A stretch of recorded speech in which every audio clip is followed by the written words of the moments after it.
やほやほ、イヤホン買ってるかい？ふぐみかんのイヤホンレビューの時間だよ。今回紹介するのは、Bluetooth 接続による完全無線イヤホンと、無線スピーカーで定評のある、イヤーファンから、低遅延、高耐久の定番モデル、イヤーファンフリーに S だ。ちなみに、このチャンネルでは、すでに元になる、フリーにやら、フリーシリーズのフリープロやらプロにやらはレビュー済み。さらに、今年個人的に、1万円以下の完全無線イヤホンで一番おすすめな、イヤーファンエア S を販売している会社でもある。今回登場したフリーに S は、ベースになったフリーにの音質改良版のようなポジション、Android 系のスマホで高音質にデータをやり取りしたい時に欲しい、aptX コーデックに対応していて、7時間の連続動作時間などなど、アクティブノイズキャンセリングに対応しない代わりに、基本性能がしっかり揃った、ノイキャンなしの基礎性能重視モデルだ。基本的なスペックは、前作、フリーにと変わらないんだけど、実は、結構チューニングの印象が違うように思う。前作、フリーには、レビューした時に、高音、低音の量がおとなしく抑えられていて、どこか安定志向の、優等整然とした音色、という印象があったんだけど、フリーに S は、チューニングが最初からある程度元気な志向に変わっていて、より多くの人に好まれやすいチューニングに変更になってるぞ。フリーに S ともに、採用されている振動板は、複合樹脂素材振動板なんだけど、実はこっそり、ドライバのサイズ表記が 6mm から 7mm に変わっていたりする。体感する音もかなり傾向が変化しているので、これは基本的には、音質アップグレードモデル、と言っていいだろう。実際使って、まず設計や調整のまずさから生じる不満のないのが、イヤーファン製品の良いところなんだけど、まずは、完全無線イヤホンの土台である、基本的な性能と、このイヤホンの特筆点を触れていこうか。接続安定性は抜群に良い。最近の完全無線イヤホンは、どのモデルも本当に途切れにくくなってるけど、このフリーに S も、安定した接続性能を持っていて、移動時の使用なんかではかどりそうだ。僕は田舎住まいなので、地下鉄のホームとかでの使用はさすがにわかんないけどな。連続動作時間は、十分長めの7時間。ケースを合わせて30時間はかなり長めで、10分の充電で2時間再生と、充電速度も速めだ。充電周りで悩まされることはまずないだろう。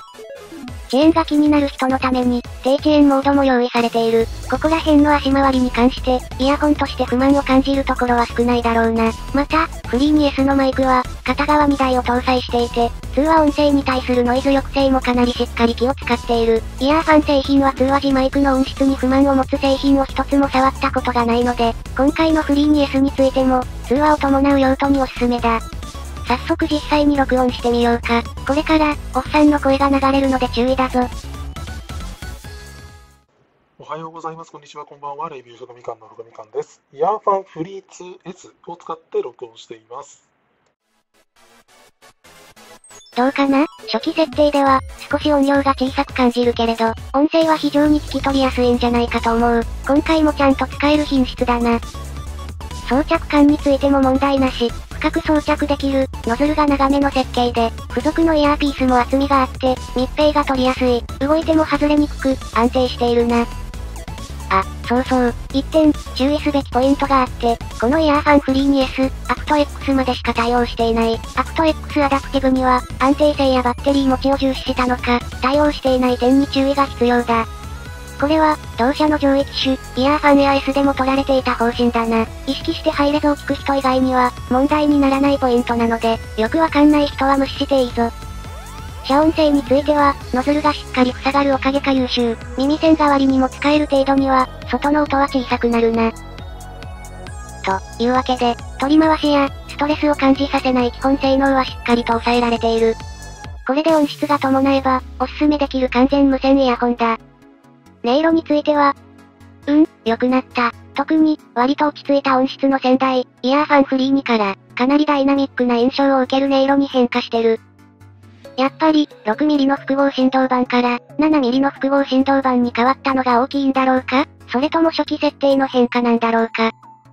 イヤーファンフリーに S は、高音、低音ともによく伸び、分離感もあり、ハキハキとした音色で聴ける。元気で派手な表現までこなせる、TWS を1台、と言われたら、これをおすすめしたくなる1台だな。基本性能が整っているイヤーファンブランドの中で、音質重視で選んでも、安心しておすすめできる1台だ。というかエアプロ SV 以降、明らかにチューニングの完成度がぐんぐん伸びてるんだよな。今回のフリーに S に関しても、しっかりとチューニングが良くなった、と言っていいと思う。6mm だと、サブベースがちょっと軽いかな？と感じるパターンもあるんだけど、一回り大きな振動板になったからか、よりバランス良くなった。低音から高音までくっきりはっきりと出るイヤホンで、なおかつエッジが効きすぎてないものが欲しいなら、フリーに S は実にちょうどいい。空間表現も結構広めに感じられて、そのままつけっぱなしにしていても何の不満もない音だ。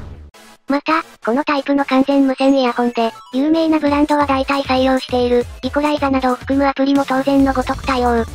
音質は自分好みに調整することも可能だし、イコライザへの追従性もなかなか良い。完全無線イヤホン、本当に完成度が上がったな。数年前の上位モデルと普通に殴り合えるスペックと品質だ。そうそう、それから、イヤーファンは無線充電にも力を入れていて、この価格帯ながら、ケースは無線充電が可能となっている。良いスマホを使っている人なら、スマホ同様、完全無線イヤホンも無線充電できると一気に煩雑さが減るので、安くて扱いやすくて音質が良い。どうせ買うなら、しっかりとした足回りのものを買っておくといいだろう。安いが、飽きず、不満を感じず、長く使える一台だと思う。おすすめだぞ。と、こんなところだな。仙台フリーには、移動しながら使うには、ちょっとパンチが足りない音だなぁ、という印象だったんだけど、いや、むしろそれが良い人もいるんだけど、今回のフリーに S は、実際に完全無線イヤホンが活躍するアクティブな状況でこそ活躍する一台だと思う。防水性能も高めのグレードで、そういった点からも、長く使える一台になりそうだ。あ、ただし、濡れたままケースにしまうのはご法度だぞ。まだ暑い日も続きそうなので、汗ばんだらしっかり拭いてから乾燥させるように。フリーに S は、現在、発売前の予約キャンペーンを実施していて、だいたいいつもこのキャンペーンの価格が最低価格になるので、よかったら早めにチェックしてみてくれ。といったところで今回はここまで。